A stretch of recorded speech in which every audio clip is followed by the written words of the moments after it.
The league's 32 teams. No HBCU players were selected in 2024. No debates, no speculation, just the info you need. That's your KBLA Sports Minute. I'm Ray Richardson on KBLA Talk 1580. Hi, I'm Zoe Williams, host of The Voice of Reason, weeknights at 7 p.m. here on KBLA Talk 1580, with a personal invitation for you to join me and Insight.me as we present The Healing Box, live at Inglewood's world-famous Miracle Theater, Saturday evening, May 23rd at 7 p.m. Look, I understand your attachment style has been running your life like a rogue algorithm, and nobody has had the courage to press pause. Until now, Dr. Bakoya McCall and yours truly are curating a night where clinicians, spiritualists, and an all-star panel of Black woman healers like Dr. Shalonda Sunshine Crawford, Dr. Jashana Johnson, and spiritualist Precious McGill will join some amazing spoken word artists and the legendary comedian Louis Dix to diagnose, disrupt, and heal your relational wreckage in real time. Listen, bring your trauma. As a matter of fact, bring your baby mama. No, bring your testimony. And if you're still texting your ex at 2 a.m., baby, you're not just invited, you're the target demo. Tickets are moving fast, so grab yours at themiracleinglewood.com before your dating history gets flagged as a pre-existing condition. That's themiracleinglewood.com. We'll see you there Saturday, May 23rd at 7 p.m.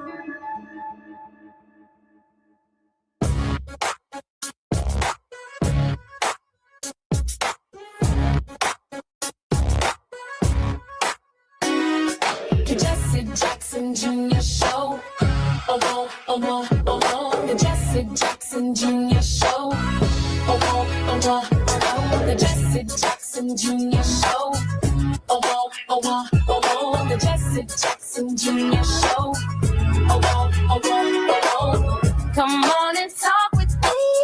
Come on and listen to me. Come on and talk with me. Come on and listen to me. KBLA Talk 1580. Download the app.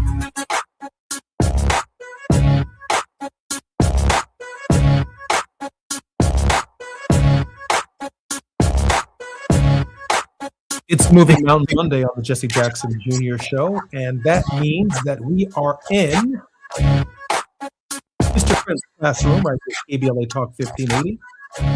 Ernest Krim is an Emmy-nominated producer, public teacher, anti-racist educator, and hate crime victor who uses Black historical narratives to empower and educate through a culturally equitable lens. Mr. Krim, a South Side of Chicago native and University of Illinois Urbana-Champaign graduate, is a former high school history teacher of 12 years who now also advocates for social justice issues and teaches Black history to the world through social media with a platform that reaches roughly 4 million people each month. Ernest, welcome forward to the Jesse Jackson Jr. Show.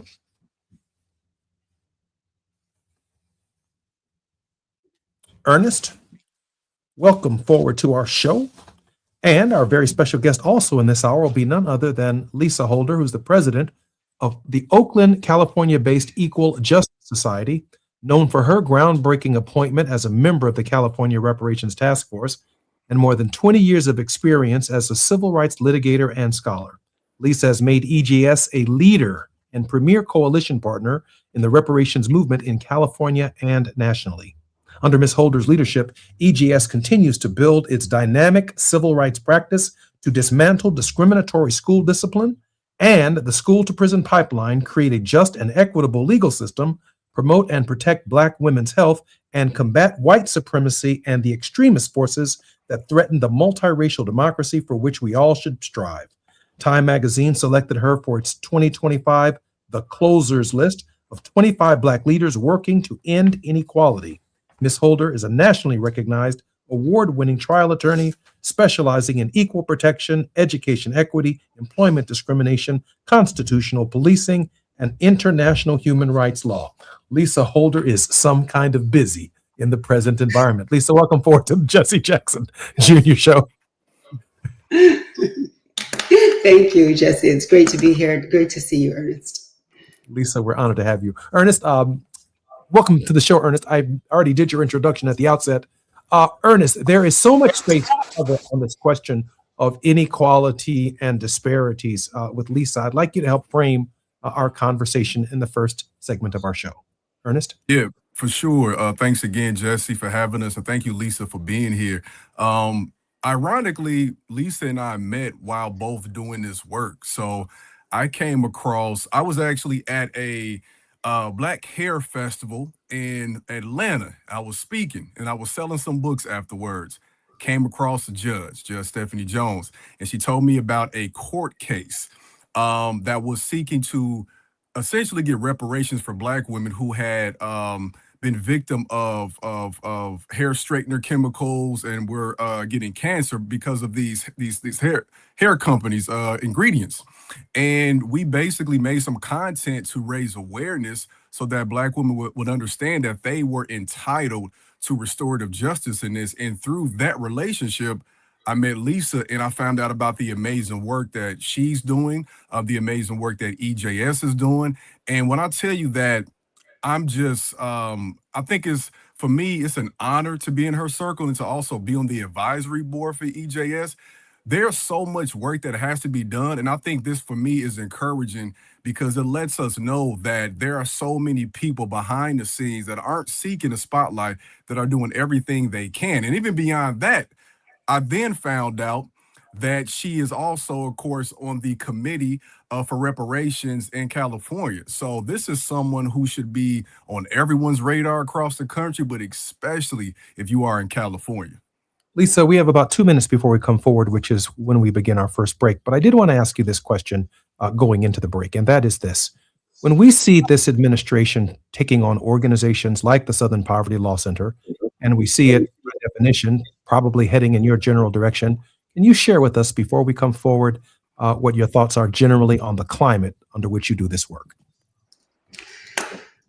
Number one, again, Jesse, thank you for having me on the show. Ernest, thank you for your gracious comments. We feel so lucky to have you and all of your brilliance around communications and historical narratives to help us tell the story of disparity in America at EJS. This is, just to answer your first question about disparity, it's unevenness, it's inequality. And in America, that is a historical construct, right? That's coming back from 1619 and even well before that, arguably 1492.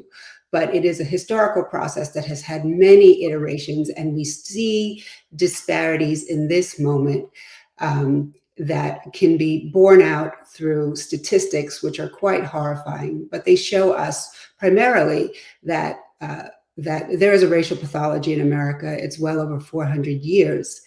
And the legacy of slavery, of Jim Crow, of post-civil rights apartheid, it continues in this moment. And it is borne out through the disparities that we see in outcomes, especially for Black and Indigenous people in this country. There's no question. I tend to be very, very positive and clear-eyed and always proactive, but this is definitely, these are challenging times, right? And I sometimes have to take I have to do a stress test, because I'm like, oh, is this just like how it always is? And maybe because it's my generation going through it, I'm lacking perspective. But the fact is, I talk to many of my mentors from previous generations, and some of these folks are civil rights icons, and they tell me, no, this is different. Lisa, I'm Jesse Jackson Jr., listening to the Jesse Jackson Jr. Show. You're in Mr. Krim's classroom. When we come forward, our longest segment with attorney Lisa Holder, the head of the Equal Justice Society. We've got a lot to talk about. More when we come forward right here on KBLA Talk 1580. It's afternoon drive time with Jesse Jackson Jr. Only on KBLA Talk 1580.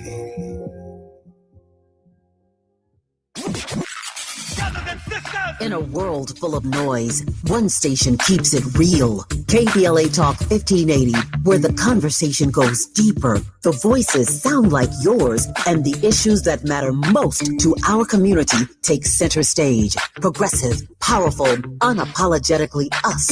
Whether you're driving through this city or tuning in from your home or office, join the public square. KBLA Talk 1580, your home for talk that enlightens, encourages, and empowers. Listen live on our free KBLA 1580 app, on our website at KBLA1580.com, or on your radio dial at 1580 AM. Unapologetically progressive.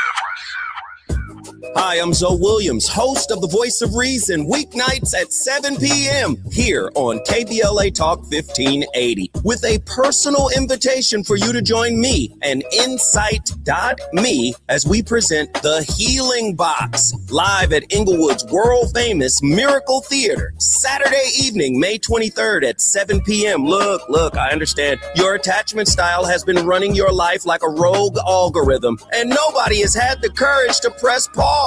Until now, Dr. Pakoya McCall and yours truly are curating a night where clinicians, spiritualists, and an all-star panel of Black woman healers like Dr. Shalonda Sunshine Crawford, Dr. Jashana Johnson, and spiritualist Precious McGill will join some amazing spoken word artists and the legendary comedian Louis Dix to diagnose, disrupt, and heal your relational wreckage in real time. Listen, bring your trauma. As a matter of fact, bring your baby mama. No, bring your testimony. And if you're still texting your ex at 2 a.m., baby, you're not just invited, you're the target demo. Tickets are moving fast, so grab yours at themiracleinglewood.com before your dating history gets flagged as a pre-existing condition. That's themiracleinglewood.com. We'll see you there Saturday, May 23rd at 7 p.m.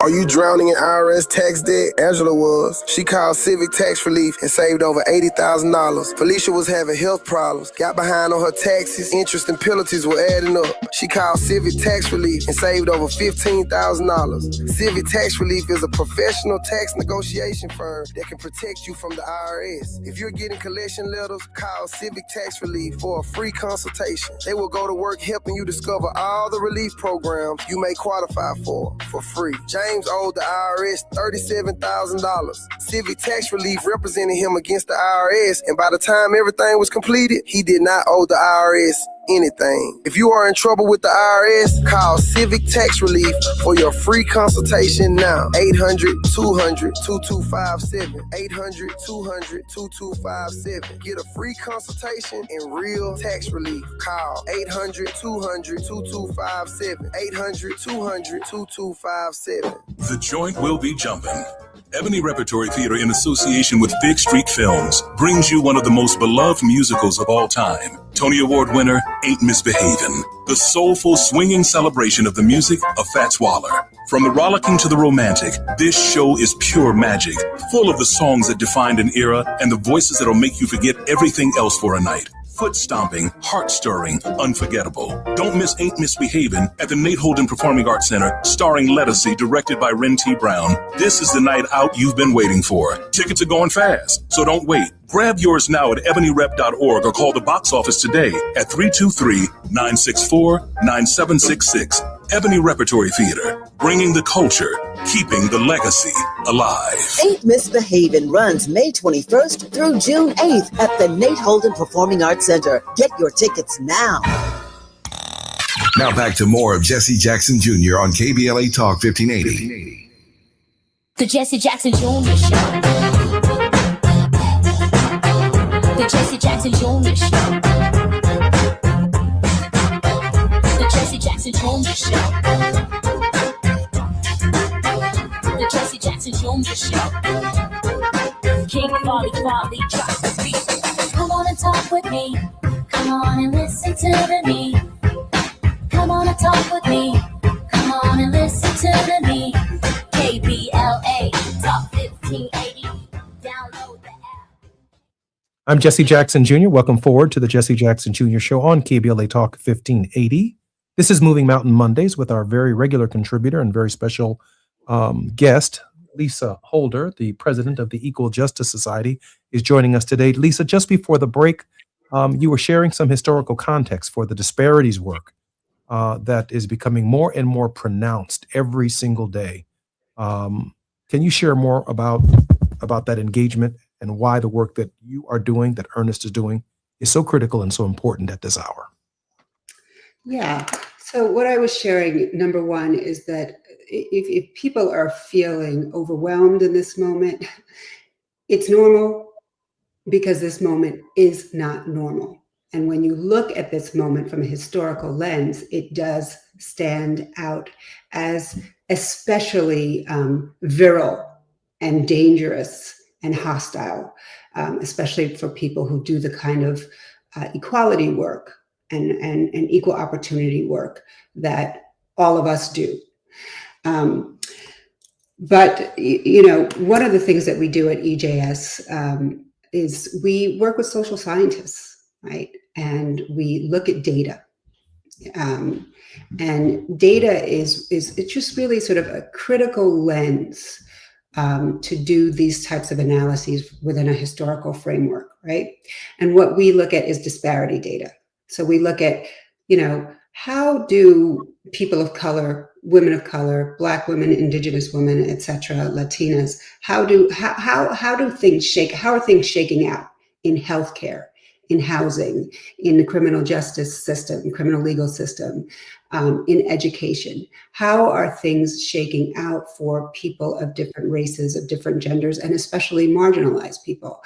And the social science continues to show us dramatic disparities. So, for instance, in healthcare, in a place like San Francisco, Black infant mortality is off the charts. I mean, it's the type of infant mortality that we were seeing in the 1800s. It's the type of infant mortality that you are seeing in nations that have been historically colonized and brutalized globally, like Haiti, right? So for instance, in San Francisco, probably one of the wealthiest cities in the world, Black infants are 6 times more likely to die in their first year than their white infant counterparts. We know the horrific statistic that in our healthcare system, Black birthing mothers are 3 times more likely to die, regardless of their education level, than their white counterparts. I'm going to stick with healthcare right now because I think healthcare is a critical metric for understanding a lack of equal opportunity. We look at what are our medical providers learning, right, in their institutions of higher education, and we know that we know that medical students, 60% of medical students believe that Black people feel less pain, and they feel pain differently. Essentially, that they feel no pain. We know that 25% of attending physicians also believe that Black people feel less pain. This has no basis in science, right? This is part of the implicit bias that we absorb every single day of our lives, but it has practical impact, right? So we know, for instance, that Black children coming into emergency rooms with appendicitis and feeling a great deal of pain are 6 times less likely than white children to receive opioids for their pain, right? So these ideas actually have a very, very practical and dangerous and painful impact on Black and brown and marginalized people in our healthcare system, right? And these ideas are grounded in historical lies that were created and generated to uphold economic systems that really were about extracting and really just annihilating people of color in order to maintain a capitalist society, and a society where one group receives an outsized number of privilege, so that many other groups have to carry that burden of carrying their outsized privilege. You know, when I was Ernest, when I was in Congress, I served on the Labor, Health, and Human Services Subcommittee on Appropriations, and I had followed the late Congressman Louis Stokes, who was the first African American to serve on the committee. And just before he left Congress, we spent a considerable amount of time talking. And one of the things I appreciate about what Ms. Holder is suggesting is that at that time, Congress was data-driven, which means it was very difficult to appropriate money to address some of these very substantive disparity-related problems unless we had the data. So I put in a labor HHS and appropriations bill a study that manifested itself in the form of a multi-page volume known as Unequal Treatment, Confronting Racial and Ethnic Health Disparities in Health. It would later lead to the promotion and the creation of the Office on Minority Health at the NIH. It would then later lead to the National Institute Against Domestic Health Disparities at the CDC and before the National Institutes of Health, to give them the same standing. And one of their recommendations, Attorney Holder, was that we needed to create more Black doctors because Black doctors ended up in Black communities, more Black female doctors because Black women and white women tend to go to doctors that look like them. So on the question of maternal care, we needed to create more African American women in the profession, Hispanic women, et cetera, and beyond. And I'm wondering, and I guess I'm asking this of both Ernest and to you, Attorney Holder, is this environment seems to not be data-driven. And as African Americans who served in these legislative bodies, not only Congress, but at the state level, we've had to be specific in our request by providing them with good science in order to advance the legitimate gap closing measures necessary so that our people can live longer. Ernest? Yeah, I think this is a great time to even, when we're talking to different communities, especially for me talking to the youth and educators, to further illuminate the fact that these disparities have always existed between various presidencies, and to shine light on the fact that more needs to be done. And to you all's point, more needs to be studied, not so that we can, to us, prove it, because we know what it is, but it's to prove to other people why these things are the way they are. One of my things when I speak to people is I have to let them know, especially for educators, that when you look in any school district and you'll see, especially when Black children are the minority, of course there's like an achievement disparity, right? And oftentimes we have to be honest. There are educators who come into the classroom with our kids and they will assume that those education disparities are a default. They will assume that that is a byproduct of how our kids are, or what they can't do, as opposed to a result of an intentional system that has been set up to lead to this result, So these studies can then provide context. That's one of my biggest things with the work that Lisa and EJS is doing. It's providing historical context for why these disparities are the way they are, so that we can have the appropriate resources to help repair it. One of the issues we find in this era, though, the last couple of years, or year and a half, is that information and that data will be hidden so that you can't address it appropriately. And I think that on a grassroots level, as an educator, what I understand is it's not just a top-down approach where we're changing the health data. Or I was watching an interview today and how they changed the My Plate to an inverted pyramid to help promote eating more like meat products and saturated fat. This is something that's also in the classrooms, because if we can keep our kids in the dark when they start taking social science classes in depth in 4th, 5th, 6th grade, then by the time they are of age to vote appropriately and agitate and demand things, they will have been in the dark through those 12 years of schooling, where they will just willingly accept what we have now. But when you get this at a foundational level, I'll give you one quick example before I stop right here.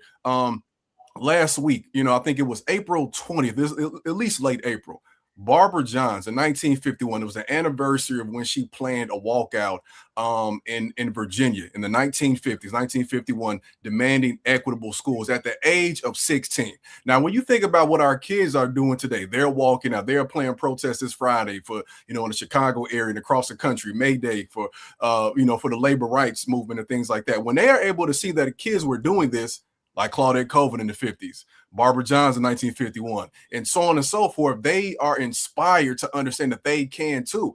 And to our point about representation, Barbara Johns said that when she brought it to a teacher one time, a Black teacher in these segregated schools that lacked resources but had valuable human capital and resources, that teacher told her, do something about it then. And that stuck with her until she planned it. And that's what we, on the back end, that's what we're doing to illuminate these things, because we understand that one piece of information can change the trajectory of somebody's life. Ernest, when I think about that statistic that, and I hope I wrote this down right, she said, Lisa said that Black children are 6 times more likely in San Francisco to die in the first year of life than white women or their white counterparts. That's true in Los Angeles. That's true in Chicago. That's true in New York. That's true in Atlanta. That's true in any jurisdiction within the United States. And I just don't know, Lisa, how do you coordinate that in an environment against the backdrop of the history that you laid out from 1619 to the present, without a strong central government, without Black folk in Congress, without strong voices demanding that the government coordinate much of what you're arguing for on a national level? Lisa, we have about 2 minutes before we come forward. Yeah, one of the important things to recognize is that, just to be frank, white predominance is the point, right, of everything that's happening with these apex predators on top. And one of the things that they want to eliminate altogether is the collection of data. They're doing this subtly, iteratively, but when many of these executive orders and regressive laws that they are pushing to pass, they always have a line item about eliminating data collection, right? And that is one of the reasons why data is sort of like something that they want to destroy, is because they know that since this nation committed to a multiracial inclusive democracy after Brown v. Board of Education, right? It was the first time that we lived in a democracy, was after the Civil Rights Act and after Brown passed. That's when we really started aggressively collecting data and using data to inform policy, right? And you can't. We are a nation that has a mythology, right? That props up ideas about who is worthwhile and who is deserving, right? But that is completely mythological. It has no grounding in science or in fact. And it's data that can really push back on that racial pathology. I'm Jesse Jackson Jr. I'm Jesse Jackson. I'm sorry, Lisa. We're going to come back to 2 more 10-minute segments, and we're going to let you have it on the data. I'm Jesse Jackson. You're listening to the Jesse Jackson Jr. Show on KBLA Talk 1580. This is Mr. Krem's Classroom. More on KBLA Talk 1580 when we come forward. It's afternoon drive time with Jesse Jackson Jr. Only on KBLA Talk 1580.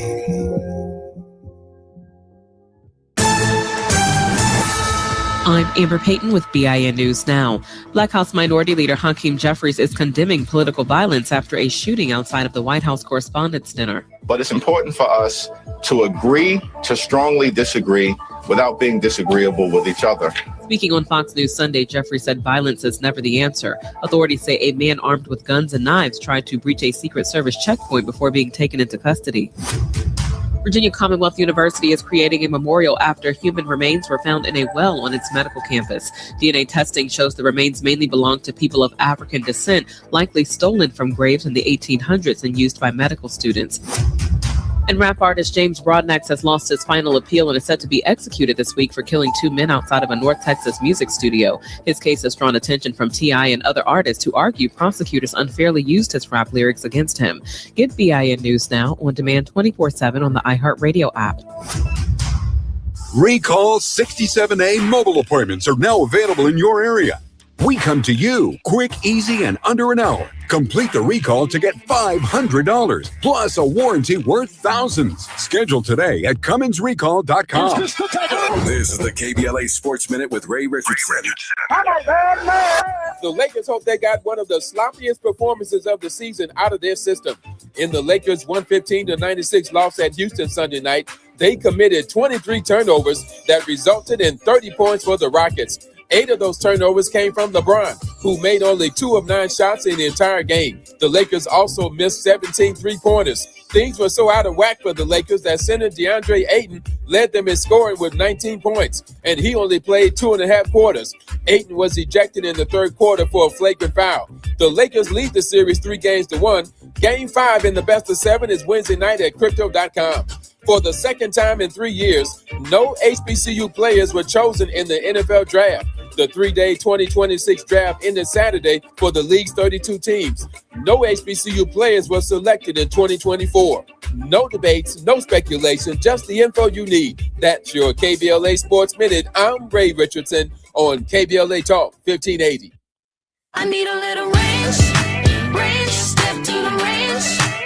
There's a new flavor in town, the Jalapeno Ranch Club at Chick-fil-A. With that juicy Chick-fil-A original spicy or grilled chicken, a buttermilk ranch bun, candied bacon, pepper jack cheese, and jalapeno ranch sauce. It's got big ranch vibes with a little heat.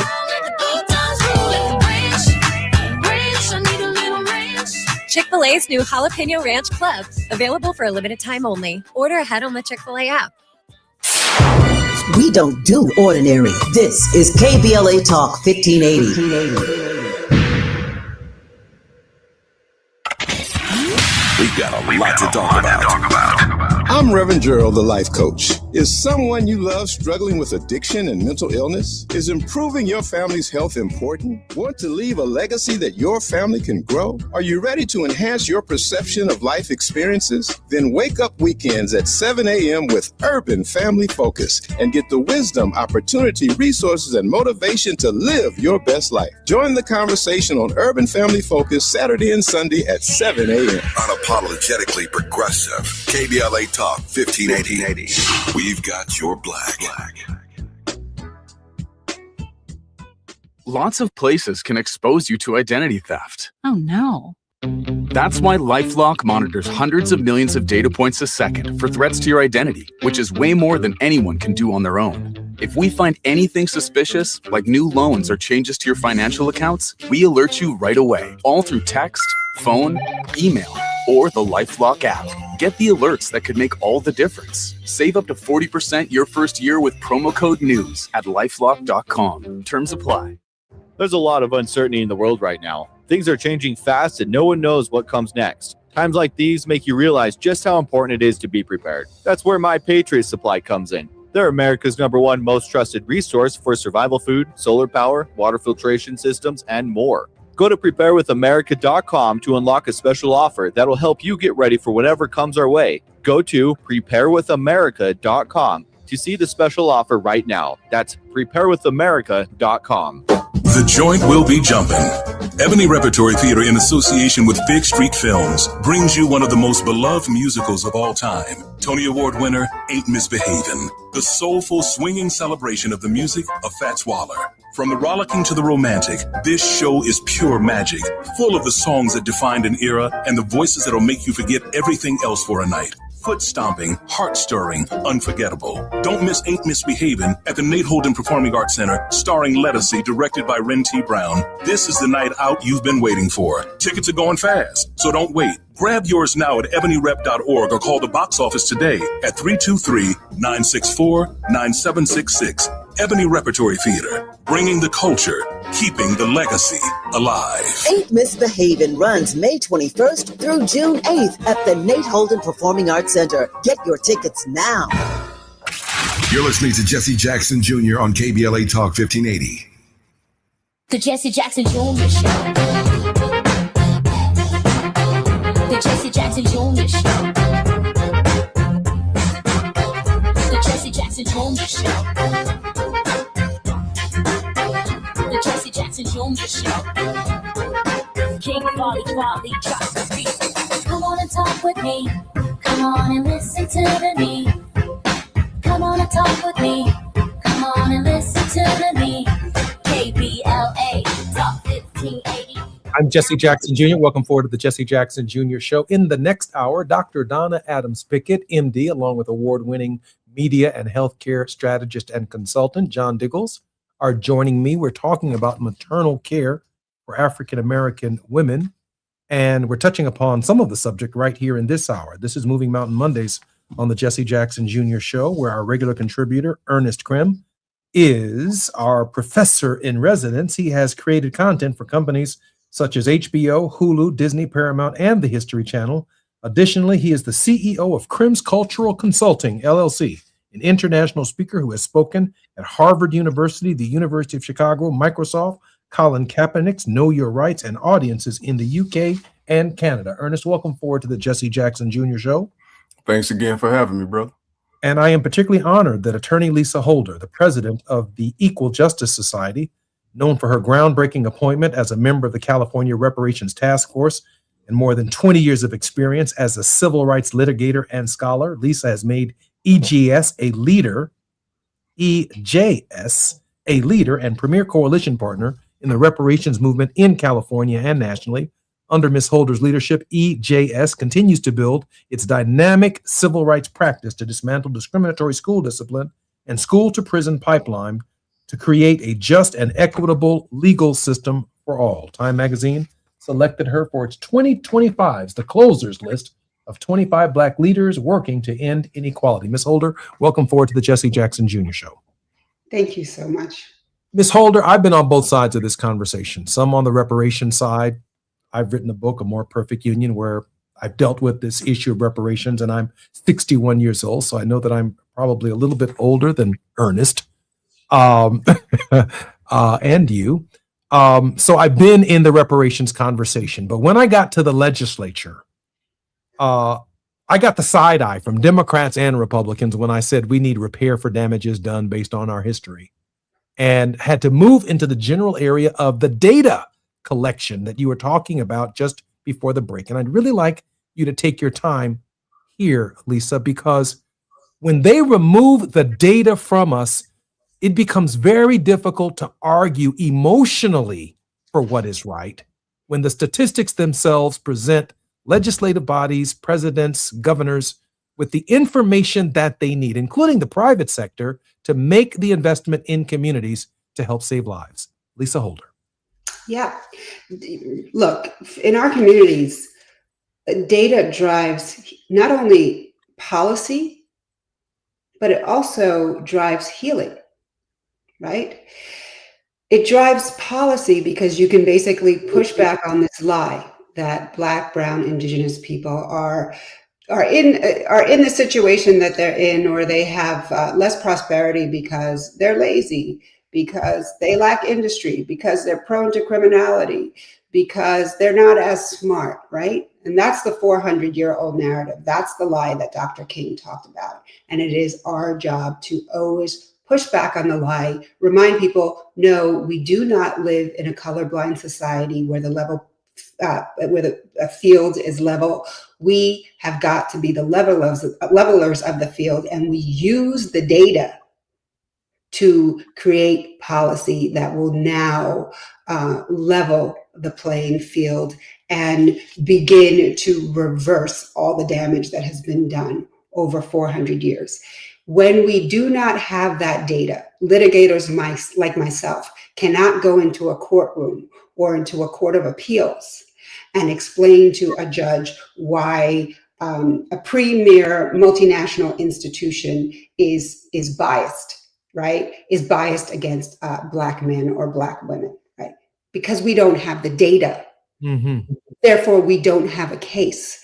We cannot go in front of the legislature and say, you need to create these statutes that will create more equitable education because Black children are 7 times more likely to be pushed out, to be expelled for doing the same things that their white counterparts do.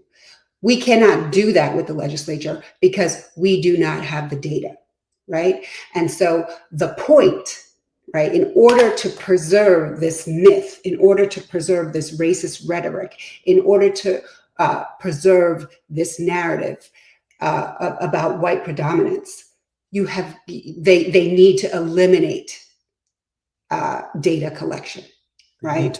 They need to eliminate data collection, and that is always what drives regressive policy, segregationist policy. Get rid of the data so that they don't have any argument to actually change the policies that are systematically biased and that are driving and replicating discrimination for generations. So what do we do? We handle it in 2 ways. I'm going to show you. This is what data looks like. All right. Wow. This is the 1,100-page California Reparations Task Force report. Right? This report, I call it the Book of Truth. It represents 2 years of work. It represents 2 years of talking to over 10,000 Black Californians. It represents 2 years of going all over the state and bringing in social scientists and experts on every walk of life in social science to talk about the data that underlies discrimination in America and particularly in California. We spoke to over 100 experts from all over the world. These are experts who talk about finance, mortgage, lending, experts who talk about education inequity, experts who talk about criminal legal system inequality, experts who talk about healthcare inequities and housing inequities. So 100 social scientists agree that this, based on the data, this is what we are seeing is systemic inequality, is historic inequality. It has nothing to do with the personal pathology of an individual or of one community. This is something that is intentional, and these are about systems that purposely replicate inequality so that the few can have so much more than the many. Right. And so you have got to continue to push to collect the data, to put together task force commissions that can, academics writing white papers that we can continue to show to policymakers, that we can continue to show to judges, to show that these disparities are historic, they are being replicated intentionally, and that they are systemic, and that the disparity is institutional. And we must change the institutions and start to center the people who have been purposely marginalized within these institutions in order to level the playing field. The last thing that I'm going to say is that policy is critically important, litigation is critically important, but what I'm talking about here is a narrative. A 400-year-old racial pathology that is grounded in a narrative that says that one group is better than the other group. So there has to be tremendous amount of narrative change work. What we do at the Equal Justice Society to change the narrative, right? To stop the gaslighting, to reverse the lie and start to tell the truth. We work with artists. in order to do that. We work with painters. We work with jazz artists. We work with dancers to tell a different story of America, right? And a story that centers marginalized people who actually have contributed greatly to the fabric of America. Through art, that's like an emotional conduit, right? So to the people who seem unpersuadable, you might actually be able to persuade them with an artistic vision that is multicultural and that is egalitarian, because it taps into emotions and it changes hearts and minds in a very different way. And we dedicate a lot of our programming, especially our Juneteenth programming, to working with artists to tell the multiracial story of America, and why, if you have a choice between white supremacy and multiracial democracy, the choice is clear. There's only one way to go in order for us to thrive and heal as a people. When we come forward, I'm going to ask Attorney Lisa Holder the ways in which we can support our organization, including how we can get in touch with her website. And Ernest, I have a question for you about the Clark studies, pulling that data together for Brown versus the Board of Education with those dolls. I'm Jesse Jackson Jr., listening to the Jesse Jackson Jr. Show on KBLA Talk 1580. Our very special guest is Lisa Holder. She's in the classroom with Ernest Cribb. More when we come forward on KBLA Talk 1580. While you're stuck in traffic, we can at least bring you up to speed on the news of the day. You're listening to Jesse Jackson Jr. only on KBLA Talk 1580.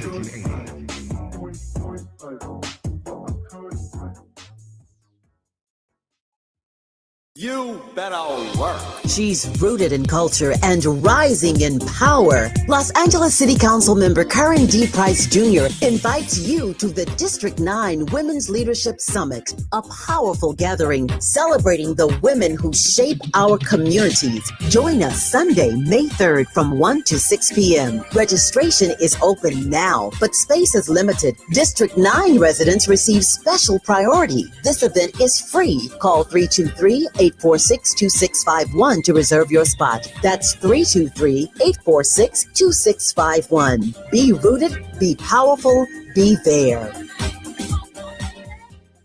Getting around LA doesn't have to cost a lot. Metro has fares that fit every budget. 20 free rides for qualified riders through the Life Fare program. Free passes for students with GoPass and affordable options for everyone in between. Wherever you're going, Metro's got you covered. Visit metro.net/fare programs. Hi, I'm Fred Martin, founder of Compton Kids Club. I just want to talk about the authenticity and tell y'all about my homeboy, Tom Steyer. Tom is a rock star. When I met him, Tom gave a grant to schools in San Francisco. All the kids were on probation. We were flying instructors for 2 years to come and help those kids doing performing arts and turning their life around. Some of the kids that he supported, they've graduated from UCLA. Let's fast forward. Tom is in schools in Compton, hanging out with the kids in the piano classes. Brother Tom Steyer hangs out in the studio with us. These are the seeds that he's planted. This has nothing to do with elections. What's coming out of his mouth is not a campaign speech. It's authentic. And when he say he walks away from a business because he want to do his values, he ain't making that up because he's running for governor. This man is real. Ad paid for by Steyer for Governor 2026. In a world full of noise, one station keeps it real. KBLA Talk 1580, where the conversation goes deeper, the voices sound like yours, and the issues that matter most to our community take center stage. Progressive, powerful, unapologetically us. Whether you're driving through the city or tuning in from your home or office, join the public square. KBLA Talk 1580. Your home for talk that enlightens, encourages, and empowers. Listen live on our free KBLA 1580 app, on our website at KBLA1580.com, or on your radio dial at 1580 AM. Unapologetically progressive. Every morning, we rise and shine, make breakfast, and brush away the night's rest. These routines help us start the day off right. Nature-Made vitamins are a simple step in that daily care regimen. Multivitamins with daily essentials, clinically studied probiotics for gut health support, magnesium to help relax the body. Nature-Made is made to care for you every day. These statements have not been evaluated by the Food and Drug Administration. These products are not intended to diagnose, treat, cure, or prevent any disease. KBLA Talk 1580. We've got a lot to talk about. KBLA Talk 1580, connecting you with services and solutions. The BLM Center for Black Power is a hub for Black activism in the city of Los Angeles, a standalone nonprofit affiliated with Black Lives Matter LA. The venue is home to live events, meetings, and organizing drives for Black-led community-based organizations. It is also the base of operations for Black Lives Matter LA. Built on what used to be a nuisance property owned by an arms dealer, the BLM Center for Black Power is in the heart of Leimert Park and has opened its doors to everything from youth organizers to toy drives to film screenings and community town hall meetings. To make a donation or make a request, please visit blmla.org. That's blmla.org. This is a community call to action from KBLA Talk 1580. Now back to more of Jesse Jackson Jr. on KBLA Talk 1580. The Jesse Jackson Jr. Show. The Jesse Jackson Jr. Show. The Jesse Jackson Jr. Show. The Jesse Jackson Jr. Show. King Quality drops the beat. Come on and talk with me. Come on and listen to the me. Come on and talk with me. Come on and listen to the me. KBLA Talk 1580. Download the app.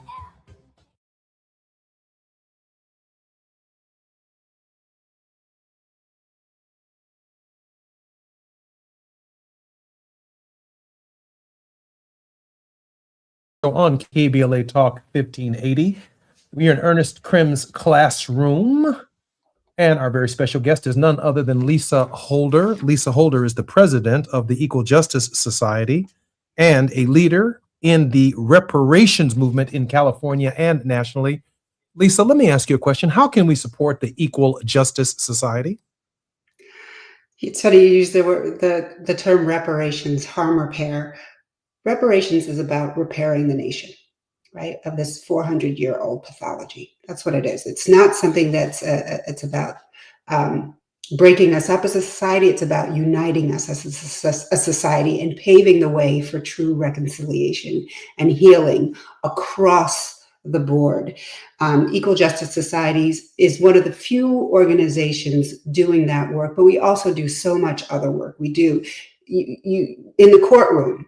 It's because of the Equal Justice Society and the litigation that we did that we were able to eliminate the use of the SAT and the ACT in all public colleges in the state of California. And that had reverberations across the country. It's because of Equal Justice Society and the work that we did with the legislature and the Legislative Black Caucus that now all healthcare workers in the state of California have to take implicit bias courses in order to work with patients. All judges in the state of California have to take implicit bias courses in order to continue to do their work. So these are the types of incredibly impactful cases that we're taking on and doing things that everyone says you cannot accomplish, and we do it. So you can support organizations like the Equal Justice Society by volunteering and by making donations, right? We see the attacks on the civil rights infrastructure, on the ecosystem of nonprofits that allow for people, regular people, to have a voice beyond just voting, right? We are a critical part of that infrastructure. You can donate to us at equaljusticesociety.org. And you can write to me at lholder@equaljusticesociety.org. Love to continue the conversation with your audience. And just remind you, every dollar counts, right? We are your voice. We make sure that your voice is getting to the lawmakers, whether it's judges or whether it is policymakers in our state Congress or in our federal government. So if you want your voice to be heard, use that dollar to amplify your voice, because that's directly what it's going to, equaljusticesociety.org. And I thank you both so much. And Ernest, just so proud to be working with you and so proud of the work that you're doing. Lisa, we are so proud of you and so grateful for your work. Ernest, I want to make sure that everyone has that website one more time. Lisa, give us that website and where we can contribute financially to your cause and to our cause, which is through you. Go ahead, Lisa. It's equaljusticesociety.org.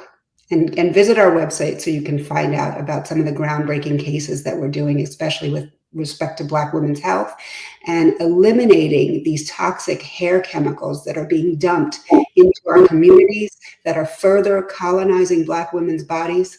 We're using litigation to eliminate these toxins from coming into our bodies. Ernest, we didn't in 1954 just show up saying that we need to desegregate schools. We had data that showed that schools on that side of town were doing better than schools on our side of town. They had different teachers, different instructions, different qualifications, different facilities, et cetera, et cetera, et cetera. And then the Clark family shows up with the data, the doll test, and little Black kids picking little white dolls, saying that they are prettier or more attractive or more handsome, more thoughtful, more thinking, and that they didn't want to have anything to do with the Black doll, was deeply, deeply troubling in terms of our psychology. I heard today from our very special guest, Lisa Holder, that the data does matter. Ernest, we have about three and a half minutes before we come forward. Yes, indeed. I want to remind people just how important it is to contribute to organizations like this. And this is not something that we have to look at as if it's one person doing it. When we think even back to the 40s, 50s, and 60s, our organizations, our people were funded primarily by our people. You know, our churches are funded by our community. So we can do this, especially when we consider that what our tax money is being used for in such a nefarious way. We can allocate that money. We can get together as a community, especially in California. If you're able to see how far organizations like EJS has gotten us, we can only continue to go there by supporting them financially, making sure they can continue to do this work. When we think about the doll test, I think a couple of things that stand out to me about this historically is when they even had to show these kids the test. We talk about data, right? Like they had to paint these dolls with brown skin, for example, because there weren't even enough dolls available that looked like us to show these kids, right? You also have to consider the fact that when we look at this, I think it's important to say, well, these kids were looking at Black dolls in an inferior fashion. They say because of segregation, but I think we have to also look at the fact that white children probably wouldn't have had the same conclusion. And it's because not that we were maybe viewing ourselves in such an inferior fashion, but the fact that we saw that white folks had better resources than us. And when our kids aren't able to have that information, especially early on, they can begin to internalize that condition and say, maybe it's because of who I am and how I look. And then we have to also consider the broader implications of, like Lisa said, the narratives that exist in our society. That was an important pillar of the Brown v. Board decision. So also Barbara Johns, which I talked about previously, the fact that they did not have cafeterias. They were in it's essentially like essentially in these mobile home type units with tar paper set up, and it would rain while they were in the middle of class. All of this matters. So we think about that happened in 1951, the Clark experiment in the 40s. Everything we do today can lead to something greater in our fight for justice. And to let you know how important this type of work still is today, there are several studies. There's various research out there that shows that even today, educators of all backgrounds, when they are tasked with looking at children of various backgrounds, Black, white, Latino, Black boys, Black girls, if they are told to identify the kids who they think are about to cause a problem, or just in a neutral setting to identify the kids while they're playing, they are more prone to still look at our Black children without any evidence of any wrongdoing. Educators from all backgrounds, primarily are Black boys. So this is something that we still have to work through and consider and make sure that we are educating our kids on how these things can manifest and how we can counter it with the proper research and data. Our very special guest in this hour on Mr. Krim's Classroom on Moving Mountain Mondays has been Lisa Holder, the president and founder of the Equal Justice Society, a monumental figure in the reparations movement. Ms. Holder is nationally recognized award-winning trial attorney specializing in equal protection, education equity, employment discrimination, constitutional policing, and international human rights law. Lisa, thank you for being with us. Thank you so much for your work. I'm Jesse Jackson Jr. You've been listening to the Jesse Jackson Jr. Show on KBLA Talk 1580. More on maternal health and healthcare when we come forward.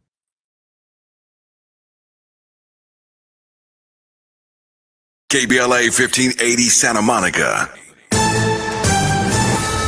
I'm Amber Payton with BIN News Now. Black House Minority Leader Hakeem Jeffries is condemning political violence after a shooting outside of the White House Correspondents' Dinner. But it's important for us to agree to strongly disagree without being disagreeable with each other. Speaking on Fox News Sunday, Jeffries said violence is never the answer. Authorities say a man armed with guns and knives tried to breach a Secret Service checkpoint before being taken into custody. Virginia Commonwealth University is creating a memorial after human remains were found in a well on its medical campus. DNA testing shows the remains mainly belong to people of African descent, likely stolen from graves in the 1800s and used by medical students.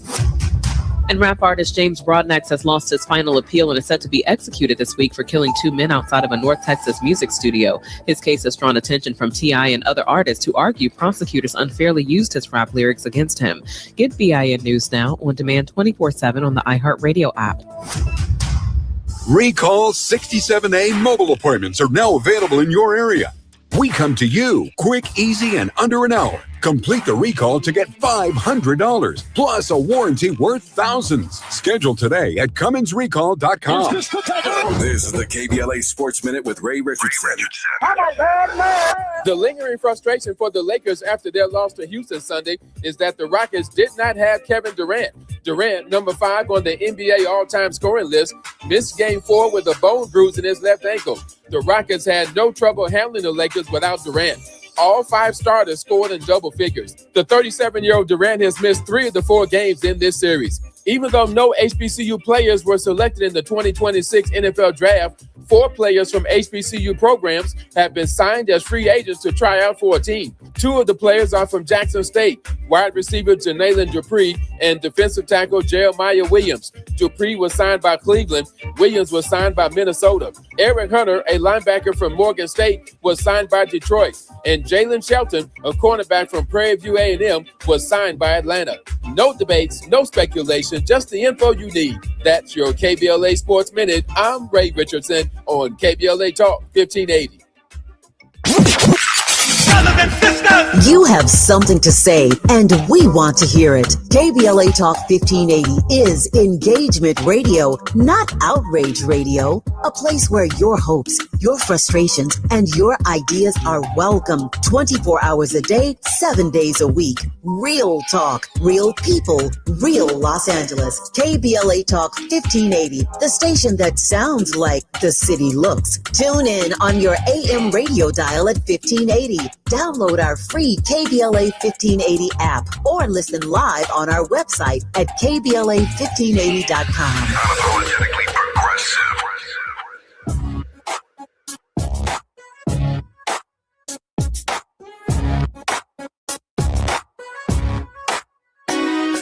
The Jesse Jackson Jr. Show. Oh, oh, oh, oh, the Jesse Jackson Jr. Show. Oh, oh, oh, oh, the Jesse Jackson Jr. Show. Oh, oh, oh, oh, the Jesse Jackson Jr. Show. Oh, oh, oh, oh, come on and talk with me.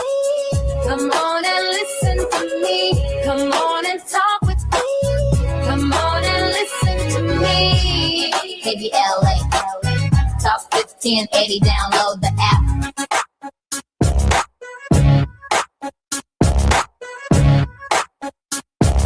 I'm Jesse Jackson Jr. Welcome forward to the Jesse Jackson Jr. Show on KBLA Talk 1580. Our guests in this hour include John Diggles, who has trailblazed notable firsts while serving as a catalyst for growth, change, and reinvention. Recognized for superior achievement in reputation management, Mr. Diggles advises business, faith, and political leaders and brings expertise in comeback, turnaround, and reinvention. John is the founder and CEO of Ascent Strategy Group, the first agency built to power healthcare's digital transformation. The agency's immediate impact generated Innovator of the Year recognition for John and Modern Healthcare's Best in Business Award for healthcare marketing and public relations. An alum of Edelman and MWW, Mr. Diggle's guided renowned brands, created the premier health and wellness practice in public relations and built an agency home for the world's biggest brands in sports nutrition, wellness, plant protein, joint health, and medical technology. John, welcome forward to the Jesse Jackson Jr. Show. Jesse, happy Moving Mountains Monday, and thank you for the great introduction. Hey, that's exactly what it is. In a few moments, Dr. Donna Adams-Pickett, board-certified OBGYN, is going to be joining us, and she's going to break down for us what women actually need to know right now. She can speak very clearly on accessibility issues and a number of other issues concerning maternal care. But just before she gets here, John, there's a lot going on in the world, and I know your capacity and your capabilities. Why don't we first start with the so-called assassination attempt on the life of the President of the United States? With you, I can cover a number of news issues very quickly. Yes. John? It was a really scary night. I knew a lot of people in that room, Jesse, and to see the texts and the messages going back and forth about how they felt hiding under tables. I mean, they literally went from digging into salad and burrata and tuxedos and gowns to diving under tables, and then watching, obviously, the way that played out. So I think there was a lot of confusion. I definitely think there is a real dialogue we must have about political violence in our country and how we must change and go to a more civil discourse. That's why I like what you're doing with your show. I really like the conversation you had last week with Tucker Carlson. It was substantive. It was challenging each other, but it was civil and it was productive. We need to have a lot more conversations like that. I know Tucker made me better. I sure hope I made him better over the course of that dialogue, and I'm very grateful for the opportunity to have done that. Hey, we got a few minutes before we come forward. I want to hang around this issue, though, which I know our producer will love, this idea that, and I've shared with you over and over and over again, that America is a theological experiment. It is a theological experiment. It is not just y'all come, y'all vote, let's do politics. It is a theological experiment that took place at least a decade and a half before the Declaration of Independence, and therefore another decade before the writing of the Constitution, where the architects themselves, now you talk about a treasure hunt, were looking for the authentic religion of Jesus of Nazareth. His religion, not Christianity, not what it became 2,026 years evolutionarily over time. They were looking for the religion of Jesus. And then they created this position with something in it they called the finger of God, that Jesus would be born to function in the lineage of David. Now, for me, John, while I have not fully finished building out all of the scholarship, it means that the leader of our nation is supposed to be a person of extraordinary character, really in discipleship of that spirit energy. But not just that. Our education system that would support such a leader would have to reflect that we are a people that have enough sense to vote on someone regardless of their political affiliations, but because in the moment of our need, whether it's healthcare, whether it's feeding children, whether it's voting, whether it's national defense, or whether it's planting seed on a farm, that this shepherd, if you will, would be so concerned about the American people. And what I heard today from Carolyn Levitt and even from the president, pointing fingers at Democrats and the other political party, seems to just be miles and miles away from where the architects of our country would have had us in 2026 when they were reflecting upon the country to be in 1776. John? Yes. I totally agree. Even pointing fingers at media for holding them accountable. And it goes right back to what you said. The founders wanted strong, principled leaders for us. Correct. And so many of them were. They made real sacrifices to create this experiment, to get our country started. And so many leaders across time have made those kinds of sacrifices. But you and I know that proper leadership begins with looking in the mirror and taking accountability for your own actions and setting the example. And too many times now, we have people that want to point fingers and blame before they look in the mirror and set the standard. Mm-hmm. You know, John, I don't see I see behind the words, man. I see spirit energy. You know, if I say I love you, there's one reaction. If I say I hate you, that's a different spirit energy. If I'm indifferent to you, that is yet an even different spirit energy. But the idea of love is an aggressive. It's not neutral. It's aggressive. It means I care about you. I want to be a part of you. I want to share the space with you. That matters. And so when I hear the president and this administration and some Democrats, no one is going to escape my critique here. Amen. With their vile language, with their gamesmanship language, it does not reflect the spirit of the words that they worked hard to put in the English language, from the Greek to the Latin to the French to the English, that ultimately ended up in our Constitution, so that those of us who understood English could understand just how important the mission of America is against the backdrop of human history and the world.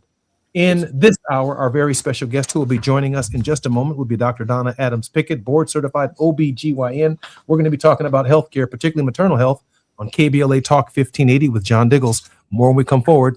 I'm Jesse Jackson Jr.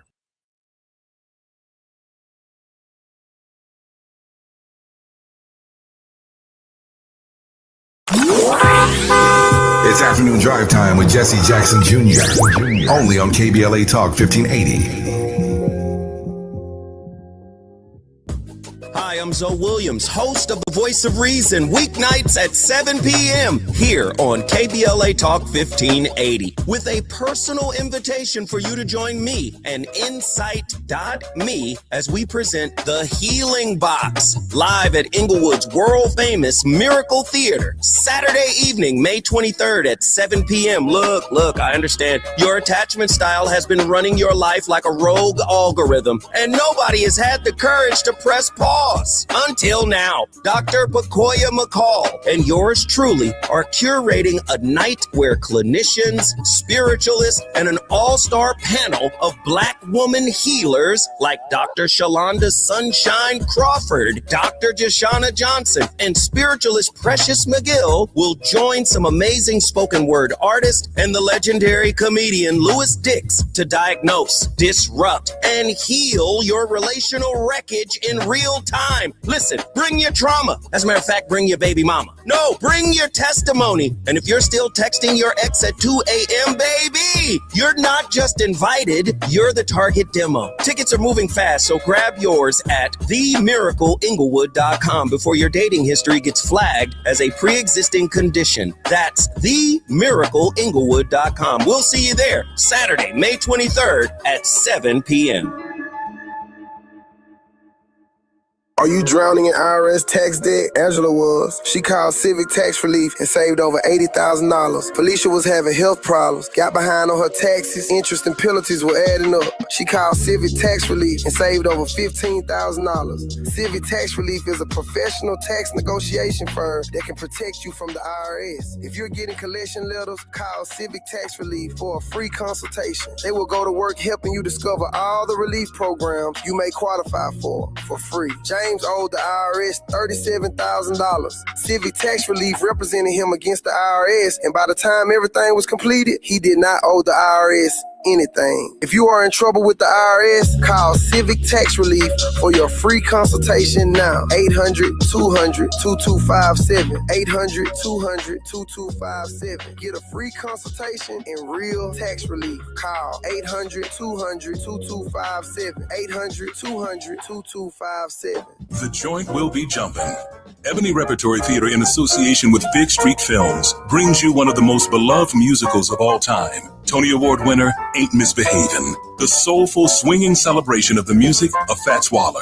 From the rollicking to the romantic, this show is pure magic, full of the songs that defined an era and the voices that'll make you forget everything else for a night. foot stomping, heart stirring, unforgettable. Don't miss Ain't Misbehavin' at the Nate Holden Performing Arts Center, starring Lettucey, directed by Ren T. Brown. This is the night out you've been waiting for. Tickets are going fast, so don't wait. Grab yours now at ebonyrep.org or call the box office today at 323-964-9766. Ebony Repertory Theater, bringing the culture, keeping the legacy alive. Ain't Misbehavin' runs May 21st through June 8th at the Nate Holden Performing Arts Center. Get your tickets now. Now back to more of Jesse Jackson Jr. on KBLA Talk 1580. The Jesse Jackson Jr. Show. The Jesse Jackson Jr. Show. The Jesse Jackson Jr. Show. The Jesse Jackson Jr. Show. King Volley, drop the beat. Come on and talk with me.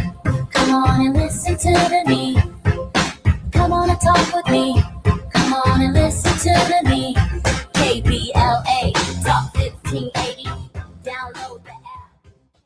I'm Jesse Jackson Jr. Welcome forward to the Jesse Jackson Jr. Show on KBLA Talk 1580. In this hour, Dr. Donna Adams Pickett, who is a board-certified OBGYN, is going to break down for us what women actually need to know right now. She can speak clearly about accessibility. Dr. Adams Pickett specializes in culturally competent care and frequently addresses the gap between policy and patient experience. Her perspective aligns strongly with commitment to empowering women and with actionable health information. Dr. Adams Pickett, welcome forward to the Jesse Jackson Jr. Show. Hi, Jesse. Hi, John. Thank you for having me to be a part of this discussion. Doc, welcome back to the show. Listen, I got to be candid. I got to go right to the chase here because I had a wonderful guest who does a lot of social justice work in Lisa Holder with the Equal Justice Society in the previous hour. And maternal care, the kind of care that women need, particularly Black women need, is running up against the idea that I don't believe we can solve this problem one state at a time. Somehow this nation has been able to build a highway from Maine all the way to California and from Washington State all the way to Florida, putting a big X in the middle of the country. Somehow this nation has been able to figure out how to land a plane on hundreds of runways of the same length so that the planes that take off can also land safely at various runways across the country. After 911, we came up with a national standard for security. You can't even get a bottle of water on a plane in Augusta, Georgia, or in Chicago, or in New York, because we have one standard. Why is it when it comes to women's health, can we not have a national standard of equal high quality for all women? Why are we doing this one city, one county, one clinic at a time to guarantee what we already know, that half of the women in this nation obviously don't have equal high quality care? And if they did have it, we would be a stronger democracy, a stronger country, and build much stronger human beings if, in fact, women on these questions were treated with equality. Doc? The problem is intention, Jesse. There is not an intentional focus on women's health care. The pro-life movement is really pro-birth because many of the things that we have in place in other countries, like prolonged postpartum care, national free maternal health care, maternal health access in practically every county, is not present in the United States. About a third of the women in the United States, or roughly 2.3 million women in the United States, lives in maternal health care deserts, because there has not been a priority on placing those people where they need to be. The health of women is just not considered important until we give birth. Well, Doc, I appreciate that. John, I'm going with Dr. Adams Pickett today on the structure of the problem. Why does a woman wake up in the wealthiest nation in the history of the world and even have to discuss these issues? Why are we still here, John? It's a shame. I mean, thank goodness we have a renowned doctor on. She hit it right on the head, Jesse. Before we broke here, you were talking about aggressive love and aggressive hate. And in between there is indifference. This issue has had aggressive indifference on it. There are so many political folks that run for office saying we're going to address it. And listen what the doctor just told us. A third of the country are maternal care deserts. That's rural areas and urban areas. The Black mortality rate for women having babies is 3-4 times greater than their white counterparts. That is unacceptable that we would have that crisis in our healthcare system. It's gone on for far too long. John and Dr. Adams-Pickett, I was attending a conference just 2 weeks ago where I saw all of the Democratic candidates, save for one or two who have not announced. And upon reflection, I don't think a single candidate raised the question of maternal care as central to their platform. Now, we know that the present occupant of the White House hasn't expressed any interest in the subject matter or doesn't even have the intellectual capacity or the empathetic bone in his body to even give a concern about anybody other than himself. But I expect at least a little better out of a party that nominated a woman on at least 2 occasions to be its nominee. It just seems, Dr. Adams-Pickett, that the sensitivity has still not arrived in the political spaces necessary to take a catastrophic leap forward on this question. Right. One of the things that I always tell my communities when I speak with them, we need to let go of the idea that help is on the way. Help is not on the way. They've told us when we've seen year after year, we've been following this trajectory since about 2021. And while the overall maternal morbidity and mortality has improved for all other ethnicities, the gap has continued to widen for Black maternal health. And that is because, in my opinion, our communities are waiting for the power structure to recognize that importance. They will not. They're just not going to do it, Jesse. So that is when we have to take the onus on our own. If you remember watching the recent hearing with our HHS secretary and Representative Summer Lee from Pennsylvania, when she asked him to just acknowledge the disparity, he refused to acknowledge it. I was particularly struck by that from that secretary whose name is not worth mentioning. I do want to be devil's advocate here for a moment, and I know it's probably going to get me in trouble with some of our listeners. So let me come from a completely male-dominated or paternalistic point of view, and I hope no one ascribes this to me as something personal. I'm raising it as a purely as a hypothetical. If I'm listening to KBLA today and I'm a man and we're having a conversation about maternal health and about health care for women, why should I care? Let me flip to the next subject matter. Help me overcome my own, as John Diggles has aptly suggested, help me overcome, for the purposes of my hypothetical, my indifference. Every man is some woman's child. Some woman risked her life to have you if you are in this moment listening. And I do believe in what we put into the universe is what we see back. So whether we have a sister, a daughter, a wife, there is some woman in your life that has a pivotal role in your well-being. And so if you really are looking at a community approach to taking care of those around you, you need to think about taking care of the women around you. Community is only as strong, as healthy as the women that are within it. John, doesn't get any clearer than that. John? I'll build on it because the doctor makes a really good point. Dr. Adams-Pickett makes a great point.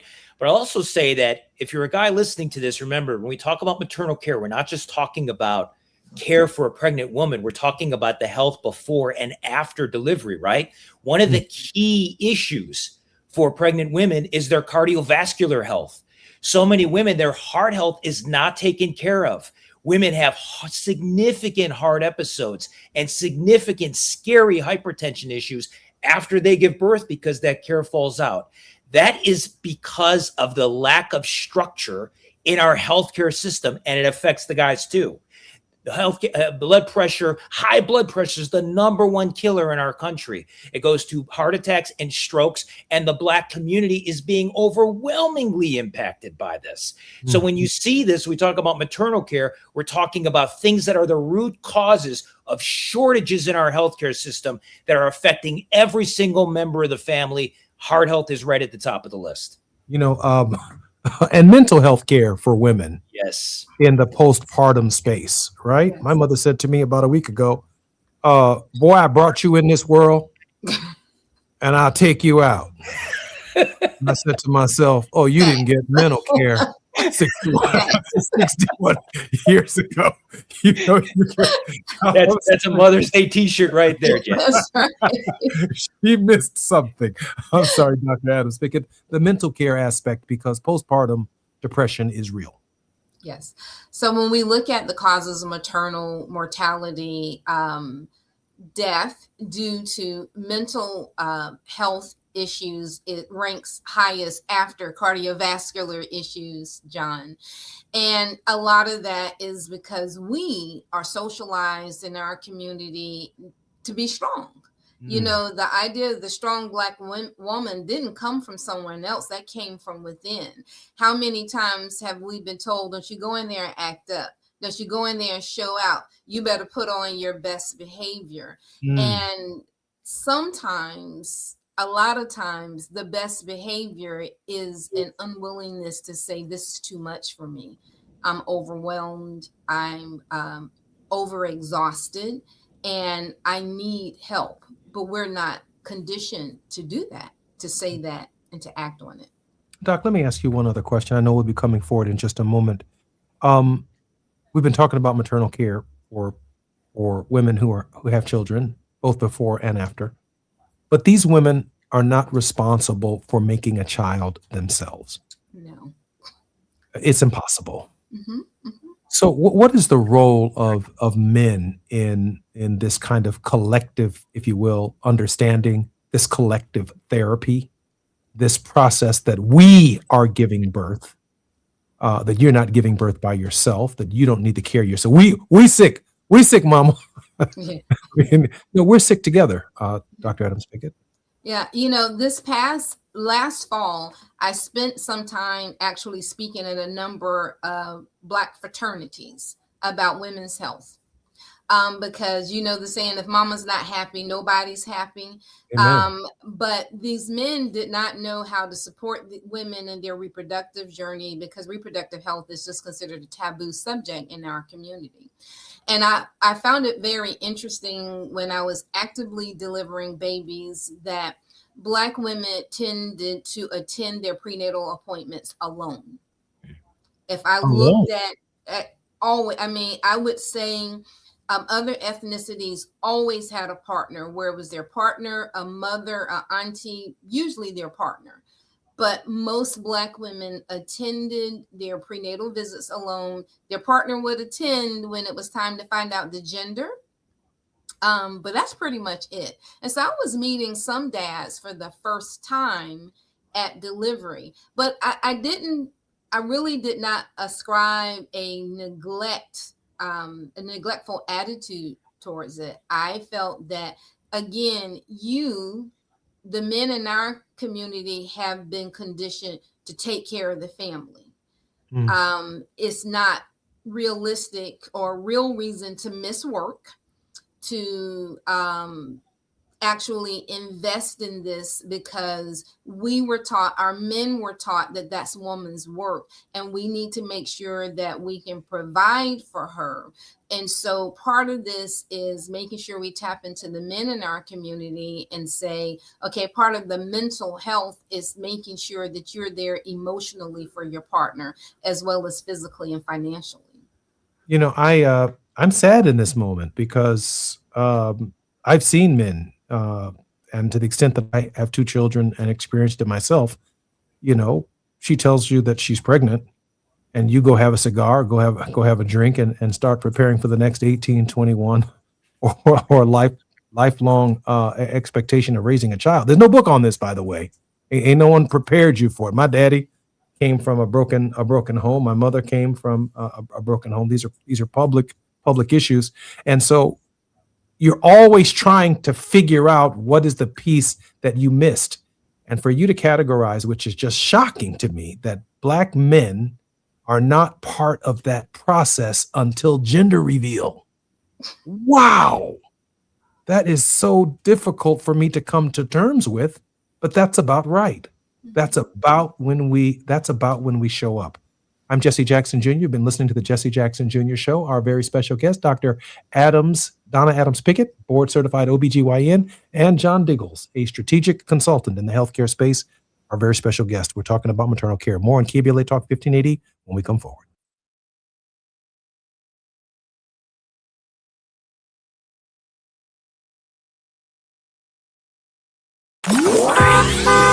It's afternoon drive time with Jesse Jackson Jr. Only on KBLA Talk 1580.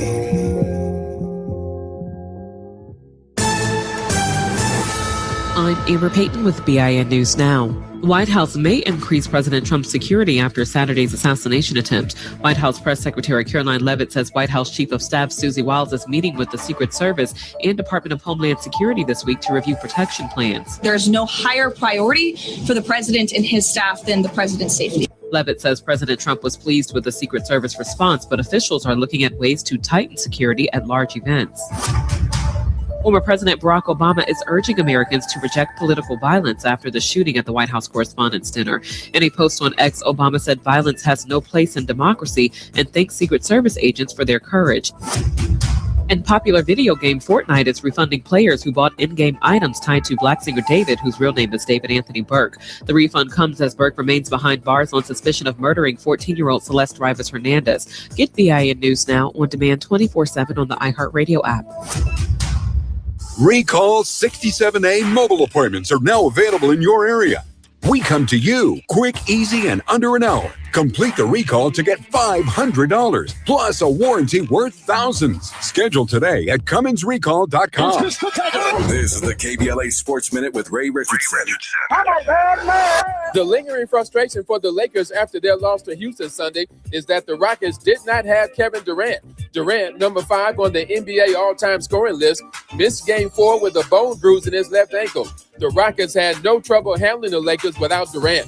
All 5 starters scored in double figures. The 37-year-old Durant has missed 3 of the 4 games in this series. Even though no HBCU players were selected in the 2026 NFL Draft, 4 players from HBCU programs have been signed as free agents to try out for a team. 2 of the players are from Jackson State, wide receiver Janalen Dupree and defensive tackle Jeremiah Williams. Dupree was signed by Cleveland. Williams was signed by Minnesota. Eric Hunter, a linebacker from Morgan State, was signed by Detroit. And Jalen Shelton, a cornerback from Prairie View A&M, was signed by Atlanta. No debates, no speculation, just the info you need. That's your KBLA Sports Minute. I'm Ray Richardson on KBLA Talk 1580. This isn't a talk show. It's a town hall with no walls. This is KBLA Talk 1580. In a world full of noise, one station keeps it real. KBLA Talk 1580, where the conversation goes deeper, the voices sound like yours, and the issues that matter most to our community take center stage. Progressive, powerful, unapologetically us.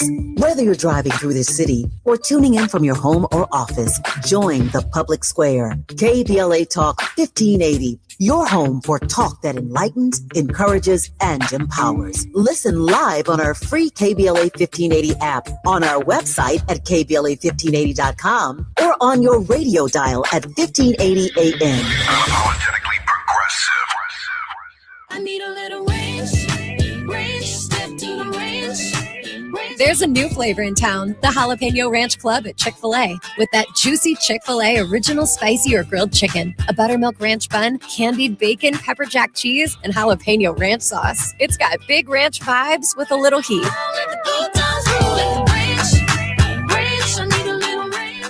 Chick-fil-A's new Jalapeno Ranch Club, available for a limited time only. Order ahead on the Chick-fil-A app.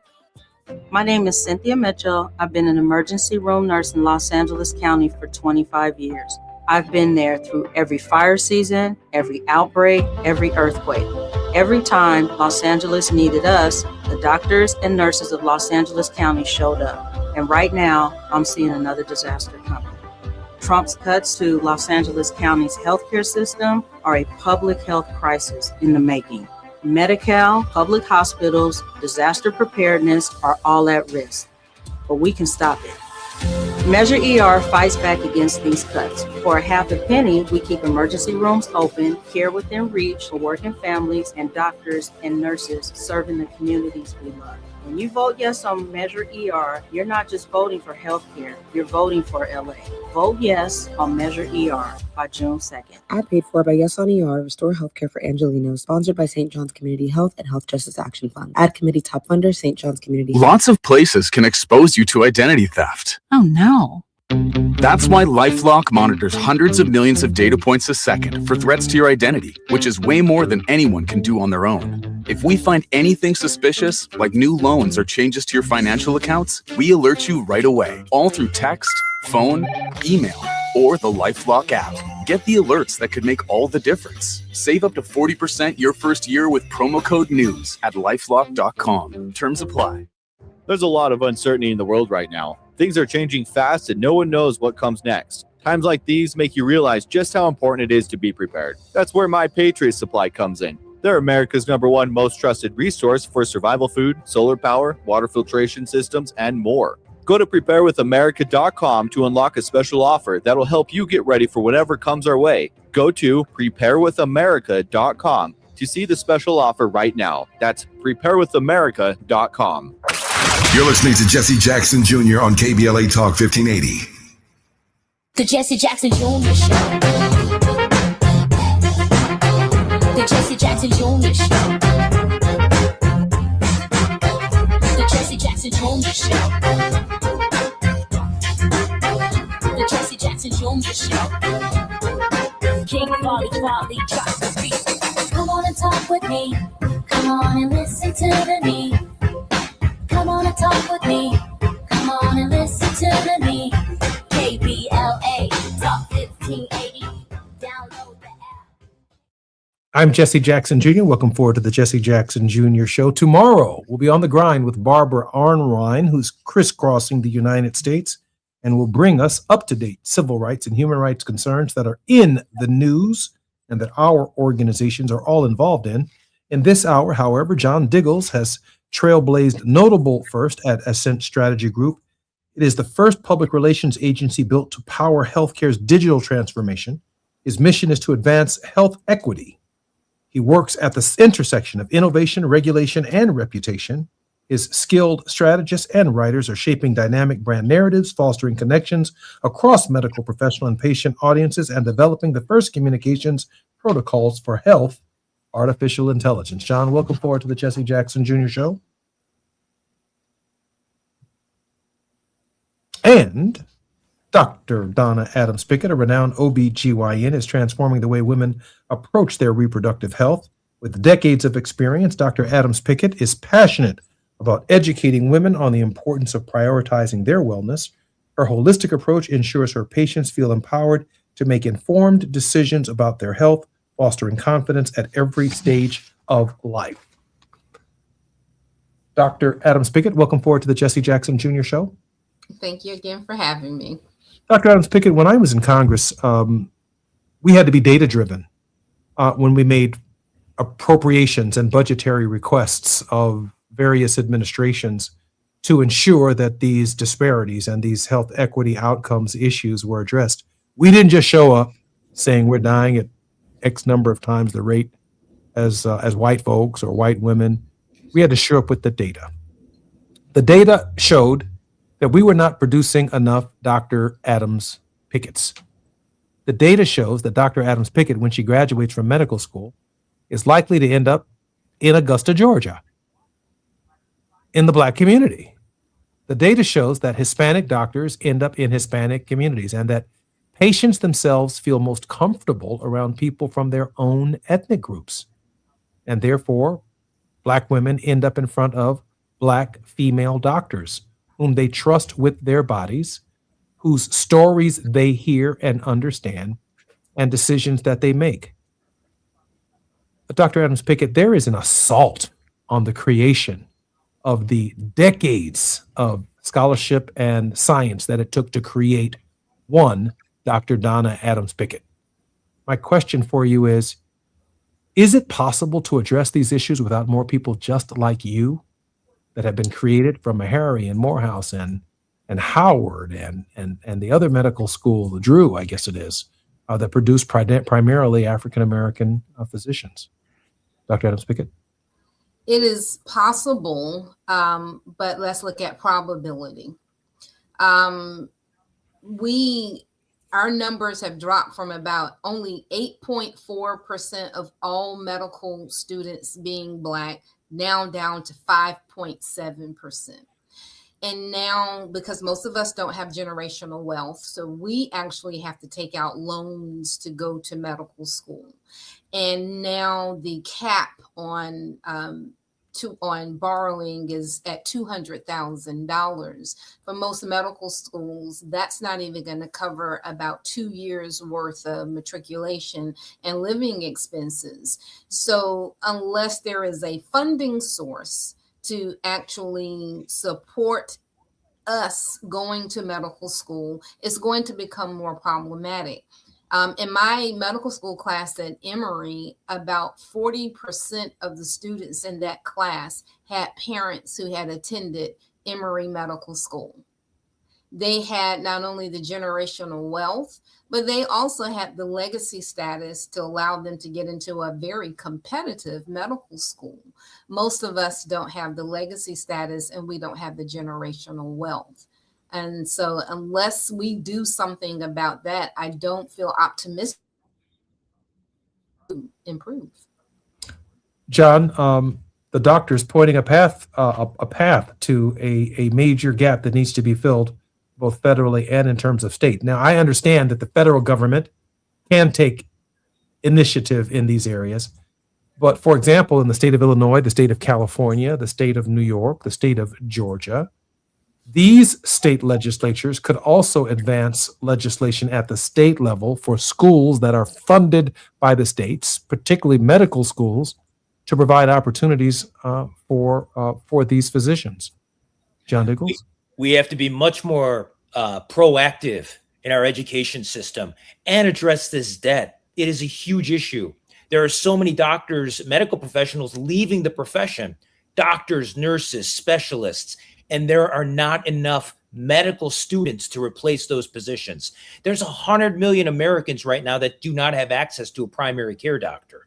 And so those are things that come into when you see crisis levels like maternal care, you could trace them back to these broader issues of shortages. And I'll tell you something else that we need to talk about a lot more.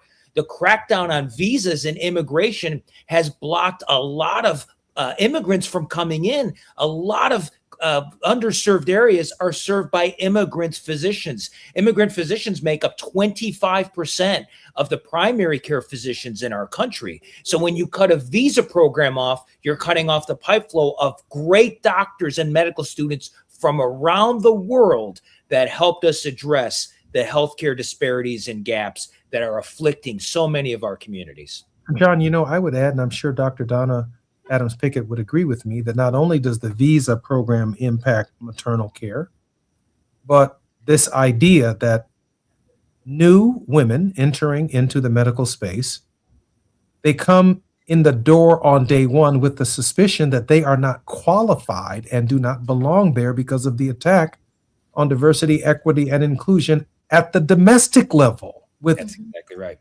medical schools themselves holding a standard that essentially discriminates against them on the basis of the fact that they are obviously superior just to be equal.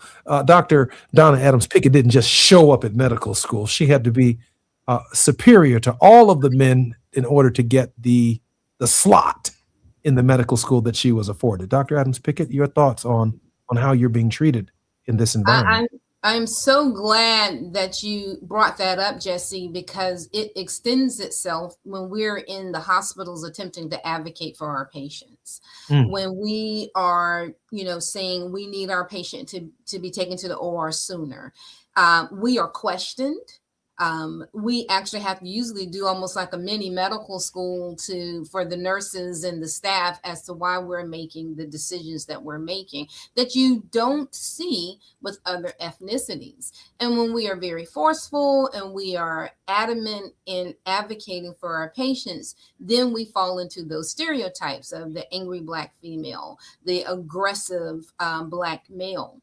And again, when you start talking about DEI, not only does it affect exposure to other ethnicities in terms of what we know and what we can do, it affects how they interact with us. If they've never been in a community of Black people and know that we talk with our hands and that we're very matter of fact, and the only thing they know is the buffoonery that they've been exposed to in media or on reality TV shows, then they don't take us seriously.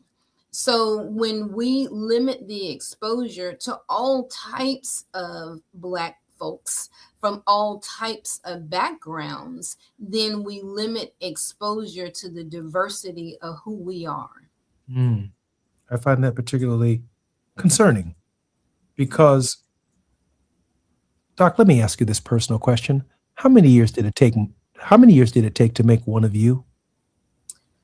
It took about 19 years, to be honest, because not only did I have to do 4 years of undergrad as a first generation college student, working 3 jobs in order to go to school, but then 5 years of a PhD program, 2 years of a postdoctoral fellowship, 4 years of a residency, and then was able to sometimes be taken seriously, but many times not.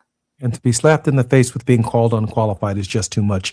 I'm Jesse Jackson Jr. You're listening to the Jesse Jackson Jr. Show. Our very special guest, Dr. Donna Adams Pickett, board-certified OBGYN, the best that the country's ever produced, right here on KBLA Talk 1580. More when we come forward. While you're stuck in traffic, we can at least bring you up to speed on the news of the day. You're listening to Jesse Jackson Jr. only on KBLA Talk 1580.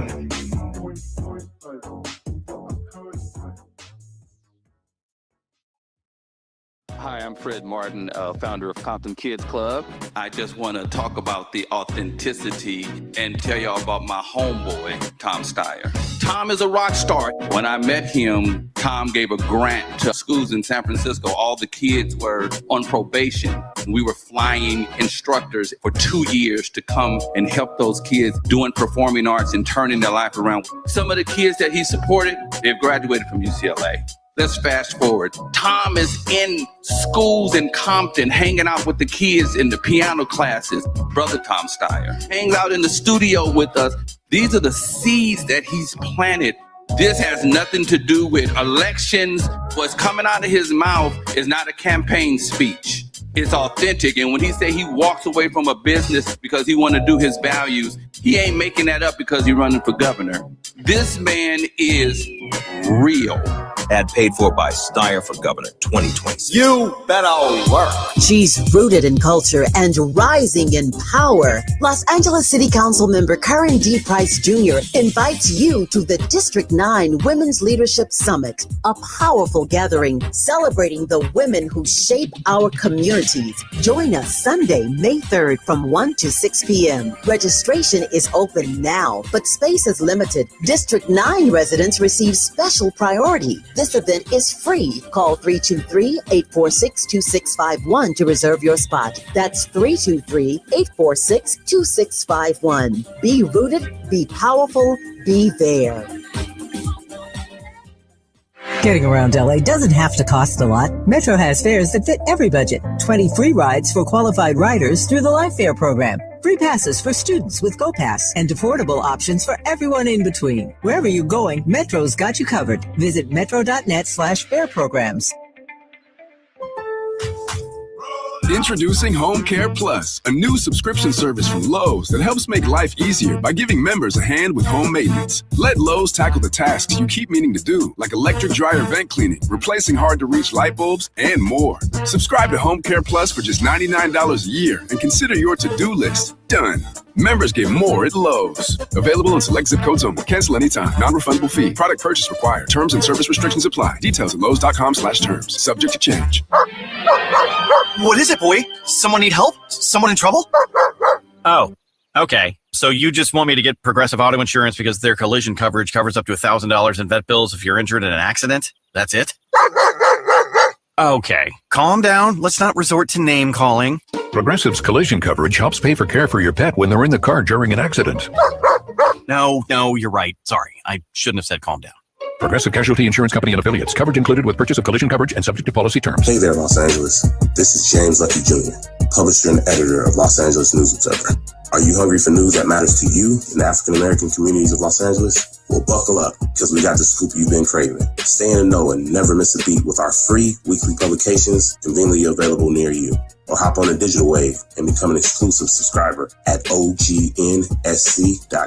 Don't forget to join the party on Instagram and Twitter at OGNSCINC for behind-the-scenes access and sizzling updates. No more FOMO. Let's stay informed, connected, and empowered together. KBLA Talk 1580. We've got a lot to talk about. KBLA Talk 1580, connecting you with services and solutions. The midterm elections are upon us. It is voting season once again. Common Cause's motto is fighting for the democracy we deserve. In service of that goal, Common Cause puts its state and national policy expertise, massive network of grassroots supporters, and nonpartisan approach into action to strengthen our democracy against the challenges we face today. They work at every level of government on priorities that impact each of our lives, like defending the right to vote, limiting big money's influence on our elections, holding public officials accountable, and more. Common Cause is a nonpartisan grassroots organization dedicated to upholding the core values of American democracy. They seek to empower all people to make their voices heard in the political process. This election may be the most important one ever. If you'd like to make a donation or volunteer in service to the Constitution, please visit commoncause.org. That's commoncause.org. This is a community call to action from KBLA Talk 1580.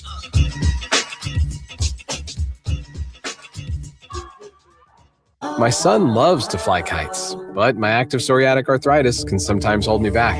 Now with Skyrizi to treat my skin and joints, I'm ready to go.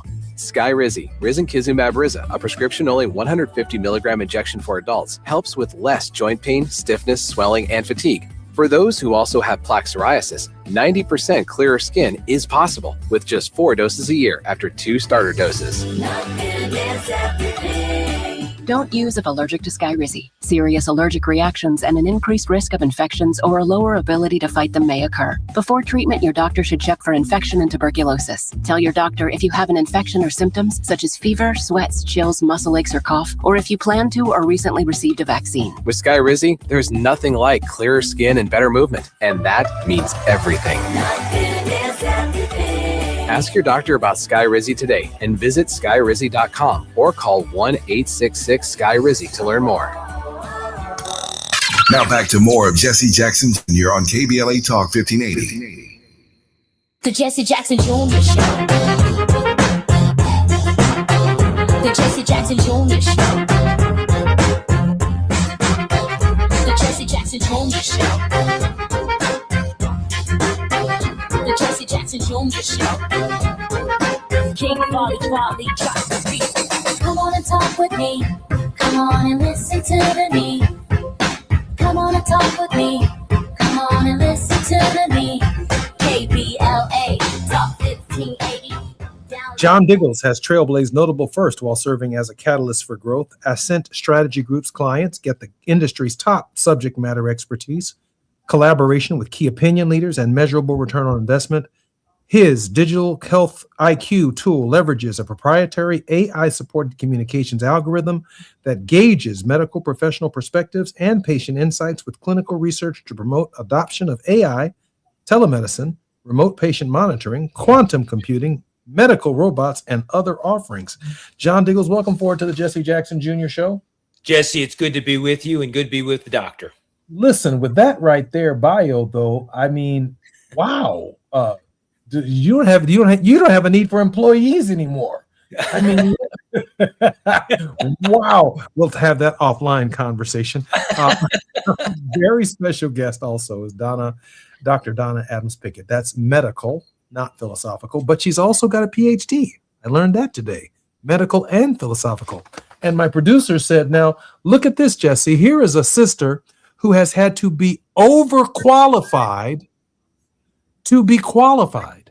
So imagine having both a PhD and an MD and being insulted by a nurse or some other healthcare provider when you make a decision in a hospital. And there's not a single Black woman, Black male doctors, Hispanic male doctor or woman who in this environment and the environments before Donald Trump showed up, if we're honest, are not questioned about their credentials to do their service. And yet they keep us healthy. They keep our nation healthy. Dr. Donna Adams Pickett, welcome forward to the Jesse Jackson Jr. Show. So grateful you're here. Good to be here for you and John. I'm loving the conversation. And we look forward to having you back many more times. Listen, I think I have one final question. The President of the United States, and I think both of you all can take a shot at this, and then maybe, John, if we can leave enough time for Dr. Adams Pickett to give us a word of hope, has proposed a $1.5 trillion budget for this fiscal year. And that comes at great costs to Medicare, Medicaid, and all of these programs, Doc, that you know are necessary to support your practice. The Bible says, obviously, that we should study war no more, and that we should really be investing in people's health. The federal government, and by definition, the very states that we live in, are heading in the opposite direction. This is a moral dilemma for our nation. Dr. Adams Pickett, your initial thoughts? Well, 35% of all deliveries are Medicaid deliveries. And so when we talk about not only protecting women during childbirth, but even, as John mentioned earlier, optimizing health before becoming pregnant. And if there's healthcare subsidies that are not affordable for most Americans, they don't have access to Medicaid and Medicare. The reality is people are going to die. We cannot be hopeful that things are just going to get better. And that is when we have to take things into our own hand and make a difference on our own in our communities. Doc, thank you. John, $1.5 trillion would go a long way towards closing disparities in our nation and creating a better world. John? I mean, it's very clear where the morality lies in this, right? 100 million Americans do not have access to a primary care physician. Half of our counties, U.S. counties, are heart health deserts. A third of our U.S. counties are maternal care deserts. And all of that exists before they even start hitting and retracting. I mean, we haven't even seen the healthcare cuts come all the way through on Medicare and Medicaid from the big, beautiful bill that passed last summer. So now the new budget that's on there is further cuts. It's very clear. Not only are people going to die, as the doctor said, lives will be changed, altered, and reduced because the healthcare access is not there, and we have not made it enough of a priority. Dr. Donna Adams Pickett, board certified OBGYN. We always ask our guest to give us a word of hope. And I must share with you that when I was in Congress, even though I am a seminary graduate, I always saw myself in ministry. Just as I see you in ministry as a physician, caring for the sick and transforming their lives. Doc, can you leave us with a word of hope? Jesse, that we as a community have lived in hopeless time. It does not need to utilize our churches,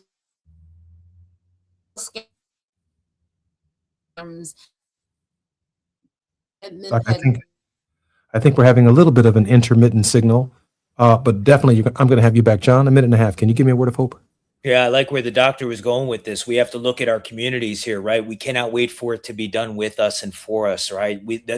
we must have these conversations. I give you a lot of credit for giving Moving Mountain Mondays, because that's what it's going to take. We have to move mountains on this conversation. We have to get more people to care. We have to get more men engaged in this conversation. We have to get women overall engaged in this conversation. And it has to be a higher healthcare conversation for care well before you conceive and well before after delivery. It really has to be about a revolutionary approach to the healthcare system. It's why the doctor went through 19 years of education to get where she is. It's why I started my company. There are people who see the change that needs to happen. Thank you, Jesse, for bringing us together to talk about it. I'm particularly honored, but I can tell you right now, the passion of Dr. Donna Adams Pickett is the kind of passion. I hate to take her out of the medical profession, but she's the kind of passion that you need on the floor of the Congress, the kind of passion that you need to educate members of state legislatures around the country. If you decide to do that, give me a call. I hate to take people out of the medical profession, but if she can direct us to more resources and help sensitize the insensitizable to the idea that care is necessary, we would be all the better off. Dr. Donna Adams Pickett, thank you for being our guest, and thank you, John.